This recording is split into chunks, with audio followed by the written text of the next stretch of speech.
ఎవరిని పెంచనక్కలే వాళ్ళే పెరుగుతారు. ఓకే. వాటితో కాలక్షేపం చేస్తున్నారు. వాళ్ళు కాలక్షేపం, మనం కాలక్షేపం. వాళ్ళ టైం వాళ్ళది, మా టైం మనది. అంటే ఎందుకు ఈ రకమైన లైఫ్ స్టైల్ ఎంచుకున్నారు? ఎంచుకోలేదు. ఒకటి ఏదో అంటే టిపికల్ ఫ్యామిలీ సొసైటీ బేస్డ్ ఒక లైఫ్ స్ట్రక్చర్ అని ఒకటి ఉంటుంది. ఒక ఏజ్ దాకా చదువుకోవాలి, తర్వాత పెళ్లి చేసుకోవాలి, తర్వాత పిల్లలు పుట్టియాలి, దాని తర్వాత మనవరాలు. అది ఆల్మోస్ట్ అదే ప్యాటర్న్లో వెళ్ళిన వ్యక్తి లైఫ్ అట్లా వర్కౌట్ కాల. నా నిర్ణయాలు, నేను ఎంచుకున్న దారిలో అట్లా వర్కౌట్ కాల. వెళ్తూ వెళ్తూ ఒక స్టేజ్ వచ్చింది లైఫ్లో. ఇప్పుడు ఏంది 50 దాటింది. ఏది కావాలంటే ఏదో అరాచకం చేసి ఇల్లీగల్ పనులు ఏం చేయట్లేదు కదా.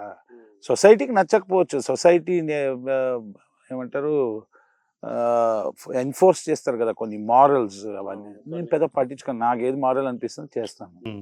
కొన్ని రూల్స్ పెట్టుకుంటుంది, కొన్ని రెగ్యులేషన్స్ కూడా ఎందుకు పెట్టుకుంటారంటే వాళ్ళ మనసులో ఏవేవి చేయాలనుకుంటే చేయలేనప్పుడు ఫ్రస్ట్రేషన్ లో పక్క నుండి చేయకుండా చేస్తారు. అది మామూలుగా అయితే నువ్వు కూడా అలా స్టార్ట్ చేసిన వాడివే కదా లైఫ్ ని. ఎవరైనా అలాగే కదా స్టార్ట్ చేసి. భార్య, తర్వాత 2 పిల్లలు కూడా ఉండరు కదా. తర్వాత అదే అంటారు కదా, అవన్నీ వర్కౌట్ కావాలా. సో ఇప్పుడు నాకు స్వేచ్ఛగా ఉండొచ్చు. ఓకే, నీకు ఫ్యామిలీ అంటే వైఫ్ అంటే దూరం అయిపోయింది. పిల్లలు కూడా మీరే దూరం చేసుకున్నారా లేకపోతే ఏంది? పిల్లలు నేను దూరం చేసుకుని దూరం అయ్యారు. పిల్లల్ని దూరం చేసుకోవడం ఏంటి పడాలి అంటే నువ్వు వాళ్ళ దగ్గరికి ఇప్పుడు ఏమంటారు, మీది తప్పు నేను చెప్పే అలవాటు లేదు నాకు. కొన్ని విషయాలు ఒక అలా జరిగిందంతే. దాంట్లో నా తప్పుంది, నాది కూడా తప్పు ఉంది. ఇప్పుడు ఎన్ని సంవత్సరాలు అయింది? నేను 2008 అండ్ 15 years అవుతుంది పిల్లలు దూరం అయ్యి. ఒకసారి వెళ్ళాను US లో కలవడానికి. పెద్ద పాపను ఒకసారి చూసా. ఇద్దరు కూడా. సో బాగా ఇష్టం, ప్రాణం. I miss them a lot. But అంటే తర్వాత ఈ 15 ఏళ్ల కాలంలో వాళ్ళు నేను చూడటానికి కానీ ఫస్ట్ ఇనిషియల్ కమ్యూనికేషన్ ఉండేది, మెల్లిమెల్లిగా కట్ అయిపోయింది. టోటల్ ఇప్పుడు అసలు లేదు, అసలు జీరో. వాళ్ళు ఎలా ఉన్నారు ఇప్పుడు? వాళ్ళు ఎలా ఉన్నారు? మా ఫ్రెండ్స్ చెప్తా ఉంటారు, నేను కనుక్కుంటా ఉంటా ఎలా ఉన్నారా అని. మా క్లాస్మేట్స్ వాళ్ళందరూ US లో ఉన్నారు కాబట్టి చెప్తా ఉంటారు. ఫోటోలు ఏమన్నా చూస్తుంటావా? అంటే ఇప్పుడు జీవితంలో రిజల్ట్స్ అంటారు కదా, మనం చేసే మాట్లాడే మాటకి, మనం చేసే పనులకి పర్యాయవసనం అంటారు కదా, రిజల్ట్ వస్తుంది కదా. 3 రకాలుగా వస్తుంది. ఒకటి, మీరు వేసిన ఎఫర్ట్కి తగ్గట్టు వస్తుంది. రెండోది, మీ ఏం చేసినా వర్కౌట్ కాదు. మూడోది, ఇంత చేసినా అంత వర్కౌట్ అవుతుంది. నేను ఎందుకు చెప్తున్నా అంటే, ఫర్ ఎగ్జాంపుల్ మా మహాభారతం ఉందంటే అర్జునుడు ఏం చేయలేదు. ఆడు పిత్తి తప్ప ఇదిగో ఈ అస్త్రం ఇచ్చి దెబ్బారు. కర్ణుడు ఉన్నాడు, ఒక్క మిస్టేక్ చేయలేదు మంచి అనేసి కుమ్మారు. మూడోది నాలాంటి మామూలుగా. కానీ కొన్ని విషయాల్లో నాకు డిస్ప్రపోర్షనేట్గా వచ్చింది. నేను అంత పెద్ద తప్పు చేయలేదు నా పిల్లలు నాకు దూరం కావడానికి. వాళ్ళు అంత దూరం పెట్టిన తర్వాత నేను 2 సార్లు 3 సార్లు 10 సార్లు అడుగుతా. దాంట్లో నువ్వు ఉంటే ఇది లేకపోతే దెబ్బే అంట కదా. ఎవరైనా అంటారో నేనైతే అనేస్తా, if you are dear to me then it is also important that I'm dear to you. అంతేగాని నేను జీవితకాలం సాక్రిఫైస్ అంత లేదు. దొబ్బే ఒక పాయింట్ ఆఫ్ ఎంత భరించాలబ్బా ఎవడైనా. నేను చేసిన తప్పుకి శిక్ష. ఇప్పుడు బాగా రాజ్యాంగబద్ధంగా నేను తప్పు చేస్తే నేను జైల్లో వేస్తారు. కానీ నేనేమంటా అంటే జైల్లో శిక్ష అనుభవించి బయటకు వచ్చిన తర్వాత మళ్ళీ రీసెట్ అయిపోవాలి, అంతా జీరోకి రావాలి. నువ్వు జైలు నుంచి జైలు నుంచి దొబ్బొద్దాడు. అది ఉంటుంది. ఒక మగాడికి అంటే ఇమీడియట్లీ వాడు అన్నెసరీగా తీసుకోవాలి కదా. ఒక సొసైటీకి వద్దా ఒక సునకానందం, వికృత ఆనందం, ఆడు దొబ్బించుకున్నాడు అని. ఏం పెద్దగా it doesn't such these things don't matter in life. Simple అబ్బా, నా మనసులో ఉన్న మాట, నా ఆలోచన నేను వ్యక్తపరుస్తాను. ఇఫ్ ఎవరైనా డిస్టర్బ్ అయ్యారనుకో, డిస్టర్బ్ అయ్యి వాళ్ళు వచ్చి మొత్తుకుంటే వాళ్ళు నా మనుషులే కాదు. ఎందుకంటే నా మనుషులు అంటే అర్థం చేసుకొని వీలైతే నన్ను మందలించేట వాళ్ళే ఉంటారు కానీ మొత్తుకోరు కదా. అలా ఉన్న బ్యాచ్ హూ కేర్స్ మ్యాన్. ఉండారా నీ వాళ్ళు అనుకున్న వాళ్ళు? ఉన్నారు 4-5 ఉన్నారు. నా కరుణాకర్ నా తమ్ముడు లేడా, క్రిష్ ఉన్నాడు, బంగారుకొండ హీరో, ఆ సినిమా first production hero Kalyan Chakravarthi, Krish అని పెట్టారు. ఉన్నారు 3-4 మంచి వాళ్ళు ఉన్నారు. వాళ్ళు అంతే. అంటే మళ్ళీ తర్వాత అలాంటి ఫ్యామిలీ అయితే ఐ గాట్ మ్యారీడ్ అగైన్. అది వర్కౌట్ అవ్వాలా. సో 2 times మ్యారేజ్ అయింది, వర్కౌట్ అవ్వాలా. కరెక్ట్గా చెప్పాలంటే ఇదే క్రికెట్లో ఆడితే ఆన్ హ్యాట్రిక్ అంటారు. నాకు ఆ ధైర్యం సరిపోలే. సో నౌ డేస్ ఇప్పుడు ఏం చేస్తానంటే మ్యారేజ్ కాకుండా కలయికలు ఉన్నాయి. మనం పాస్ట్ నుంచి మనం నేర్చుకోవాల్సింది ఒక కవిత రూపంలో, టెక్స్ట్ బుక్ రూపంలో కాదు. హాస్పిటల్ లేదని వదులుకుంటే అయిపోయిందిగా, హూ కేర్స్. కానీ ఏదో ఒక పాయింట్ ఆఫ్ టైంలో మనకు ఒక తోడు ఉంటే కంపానియన్. అయ్యో, I feel very strongly about that. కానీ వాళ్ళు వచ్చిపోతుంటే బాగుండదు అనిపిస్తుంది. పర్మనెంట్గా పార్కింగ్ చేస్తే కష్టం. అలాంటిది ఎస్పెషలీ అలాంటి ఎందుకు నేను ఏమంటున్నా అంటే, ఎస్పెషలీ ఒక మగాడు ఉన్నాడంటే ఆడవాళ్ళని తక్కువ చేసి మాట్లాడడం నాకు ఇంట్రెస్టే లేదు. నేను నా మగాళ్ళ పాయింట్ ఆఫ్ వ్యూ, అది నా పాయింట్ ఆఫ్ వ్యూ నేను చెప్పుకుంటున్నా. ఒక్కసారి బాధపడ్డాడు, రెండోసారి బాధపడ్డ తర్వాత ఏమవుతుందంటే, ఎవరు జెన్యున్గా ఎవరైనా ప్రేమ అందించడానికి వచ్చినా కూడా నమ్మకం కుదరట్లా, ఓకే, అనుమానమే. ఇప్పుడు నువ్వు ఏదైతే ఫీల్డ్లో ఉండవు, సినిమా ఫీల్డ్లో ఎంతో మంది తగులుతూ ఉంటారు కదా. బట్ సినిమా ఫీల్డ్లో తగలడం, బయట కూడా తగులుతారు. ఓకే, బయట ఇంకా దరిద్రం, మా సినిమా ఫీల్డ్ చాలా గొప్ప.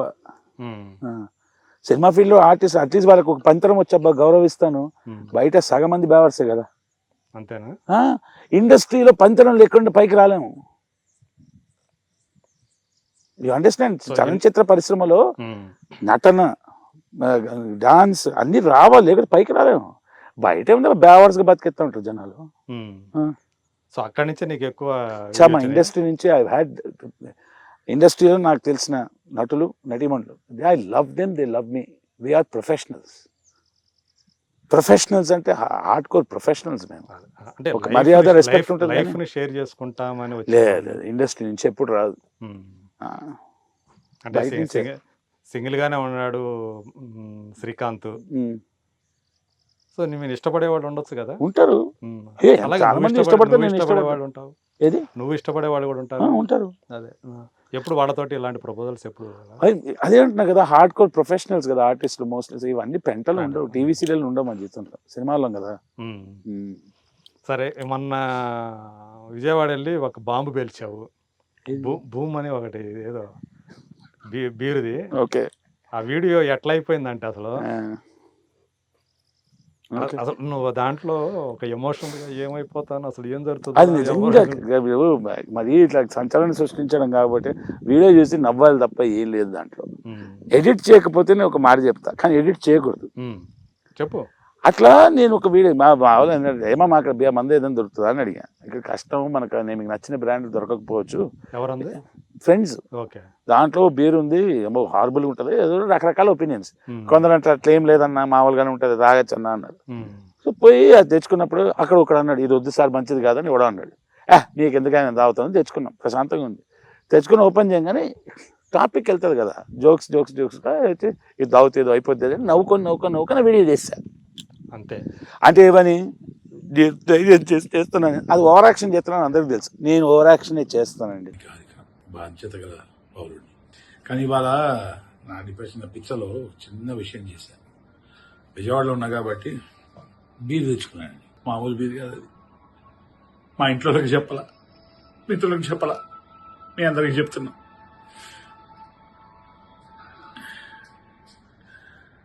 ఏమవుతుందో తెలియదు. చేసండి, గుర్తుపెట్టుకోండి, నన్ను మర్చిపోవద్దే. ఇట్లు శ్రీకాంత్ గారు పేరు మార్చుకున్నా కదా, శ్రీకాంత్ భారత్. సో అట్లా తాగేట్లా చేసిన తర్వాత అందరు నవ్వుతున్నాం, మేము నవ్వుకుంటున్నాం. ఒకడన్నాడు, నువ్వు మా పార్టీని ఎందుకు అన్నావురా ఈ మాట, మా గవర్నమెంట్ని ఎందుకు అన్నావు, మా ప్రభుత్వాన్ని ఎందుకు అన్నావు మాట, నువ్వు బెజవాడకు వచ్చి నువ్వు మందు తాగు. నేను శ్రీకాంత్ భారత్ అనే వ్యక్తి ఒక ఫన్నీ ఒక వీడియో చేస్తే అది పాలిటిక్సా? నాకు అవన్నీ కూడా బాధ. అరే నువ్వు కొంచెం ఏదో హట్ అయ్యేమో, నాకు ఎందుకు హట్ అయ్యో కూడా అర్థం కాల. దాని తర్వాత ఏదో తిట్టారన్న కింద కామెంట్లో కామెంట్లు అనే ట్రోలర్స్ అనే వాళ్ళు ఎక్కడైనా ఉంటారు. అది అవును కదా, అదే అంటున్నా బా. ట్రోలర్స్ అంటే ఏంటి చెప్తాను. దొడ్డిలో బొర్లి తిరుగుతున్న జబ్బొచ్చిన పంది దొడ్డికి వెళ్తుంది కదా, ఆ దొడ్డిలో ఒక క్రిమి కూర్చొని దాని ముడ్డికి ఒక కూపు వచ్చి దానికి పస్సు వస్తుంది కదా, దాన్ని నాకే ఒక వైరస్ కన్నా నీచపోళ్ళు ట్రోలర్స్ అని నా అభిప్రాయం. అది బ్రెయిన్ ఉండనక్కర్లా, మరీ అంత విపరీతం. నేను ఒక జోక్ వేసా అంతే.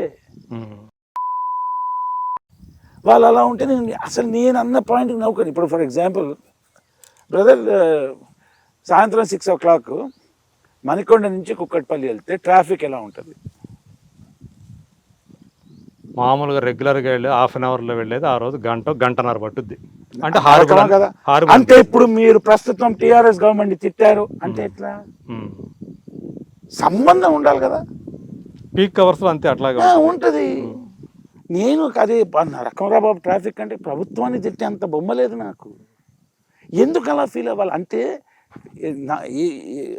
అవతల వ్యక్తి అభిప్రాయం నువ్వు ఏది చెప్పినా నా మాట ఒప్పుకోవాలి, తెలుసు కదా. లేకపోతే ఇదే బ్యాచ్ ఎవడైతే కమెంట్ 10 years తర్వాత కలుద్దామా, ఏం పీక్తాడు చూద్దాం. రోడ్డు ఇప్పుడు సచిన్ టెండూల్కర్ ఉన్నాడు, మా సచిన్ కొడితే బాల్ పక్క ఊళ్ళో పడుతుంది తెలుసా, నిజంగా పక్కకు పోతుందా? ఎగ్జాగరేట్ చేయడం అంతే. ఇప్పుడు మా నాన్నగారు ఉన్నారు, నేషనల్ రిమోట్ సెన్సింగ్ ఏజెన్సీ అని ఉండేది షాద్నగర్లో, ఎర్త్ స్టేషన్ ఉండేది, NRS national remote sensing agency. అంటే ఏంటి? శాటిలైట్ ఇమేజెస్ క్యాప్చర్ చేసి వెదర్, ఇంటెలిజెన్స్, డిఫెన్స్ మెటీరియల్ అంతా కలెక్ట్ చేసుకునేది.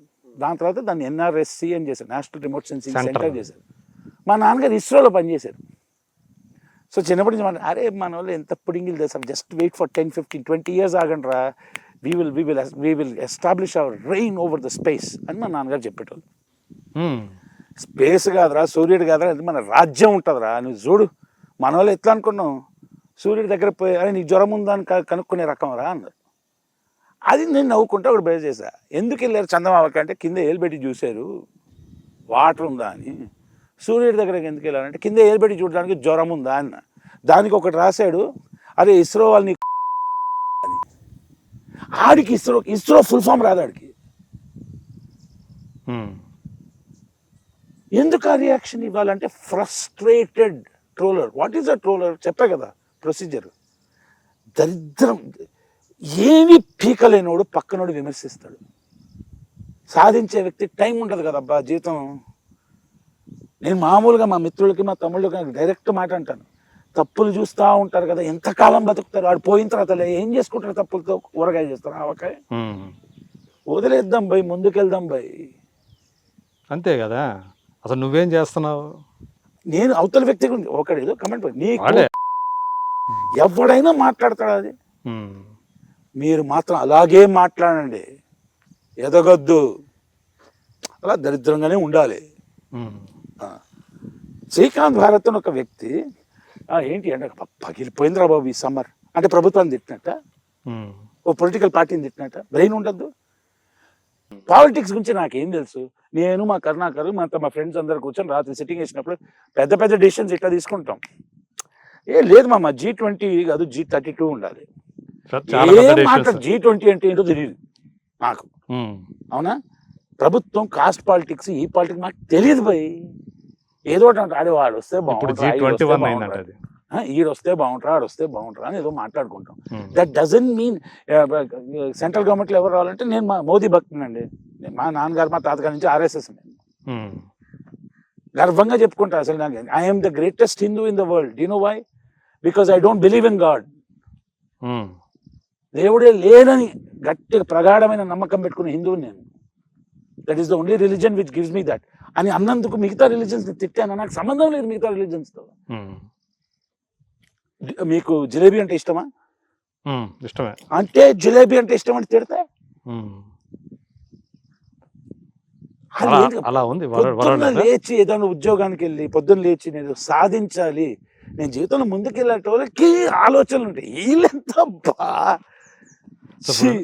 ఇప్పుడు నాన్నగారు ఇస్రో కదా, అంటే ఆయన సైంటిస్ట్ కదా, అంటే ఎక్కడ ఆయన చేసినట్లో నువ్వు చూసిన దాంట్లో నాన్నగారికి సంబంధించి ఆయన అచీవ్మెంట్లు ఏదైనా ఉన్నాయా? ఆయన అచీవ్మెంట్ అంటే హీ వాజ్ అ సైంటిస్ట్ అబ్బా. ఎందులో ఏ ప్రాజెక్టులో ఆయన రిమోట్ సెన్సింగ్ కానీ ఎస్పెషలీ రిమోట్ సెన్సింగ్ ఎలక్ట్రానిక్స్ అవన్నిట్లో తోపు ఆయన. అంటే ఆయన రిటైర్ అప్పుడు 94, అప్పుడు నా వయసు 22. సో ఆయన ఒక ఏజ్ వస్తుంది కదా, మా నాన్నగారు చేసినవి ఏంటి అచీవ్మెంట్స్ అని. Very well renowned scientist. So that's pride for me. So నాన్నగారికి సంబంధించినటువంటి ఆయన ఆయన ఆసక్తులు, ఆయన అభిరుచులు అట్లాంటివి ఏమి మా నాన్నగారు అంటే ఇంట్లో పెంపకం అలాగే ఉంది. అంటే నేను నిన్ను పెంచడం ఏందిరా, తిండి పెడితే పెరుగుతావు కదరా నువ్వు. మా అమ్మగారు ఇల్లు చక్కగా చూసుకునే వాళ్ళు. ఆవిడ గారు కొంచెం మీరు అలా ఆ ఫ్రీడమ్ ఇవ్వద్దండి, పిల్లలు పాడైపోతారు అనుకుంటారు. వాళ్ళు రెండు, మా నాన్నగారు నన్ను పెంచిన విధానం కానీ, మా అమ్మగారు నన్ను మా నాన్నగారు నన్ను చూసుకున్న విధానం, మా అమ్మగారు నన్ను పెంచిన విధానం నాకు నష్టం కలగాలని కాదు కదా, ప్రేమతోనే. మొత్తం ఎంతమంది మీరు పిల్లలు? నేను మా అన్నయ్య ఇద్దరే. ఆయన తోపు సిఇఓగా, international company CEO, $1 billion company సిఇఓగా ఉండి ఇప్పుడు board of directors for many companies. అటు తోపు బాగా. అమ్మ కూడా అక్కడే ఉంటారా? ఓకే. నాన్న పోయారండి 22 years ago. Is dead. 22 years బ్యాక్నే. సో ఇప్పుడు అంటే ఇప్పుడు చూస్తే నాన్నగారి యొక్క అభిరుచులు ఇవన్నీ కాదు, అంటే ఎప్పుడన్నా మీ లైఫ్ మీదే అన్నట్టే నాన్నగారు ఫ్రీడమ్ ఇచ్చేసారు కదా మీ ఇద్దరికి కూడా, ఫ్రీడమ్. అన్నదమ్ములు. నన్ను ఫ్రీడమ్కి లిబర్టీకి తేడా ఉందంట, స్వాతంత్రానికి స్వేచ్ఛకి తేడా ఉంది. అవును. నాకు ఇచ్చిన స్వేచ్ఛ, స్వాతంత్రం ఎప్పుడు ఇలా. ఉమ్. అందుకే నేను క్రిమినల్ కాలేను. అంటే నేను ఇంకొకరిని ముంచేసి అట్లా ఒకరిని వాడేసుకున్న అవన్నీ చేయలేను, నాకు రాదు అది. సో ఇది మొత్తానికి సినిమా రంగం ఎంచుకున్నాం, కళారంగం ఎంచుకున్నాం. అవును.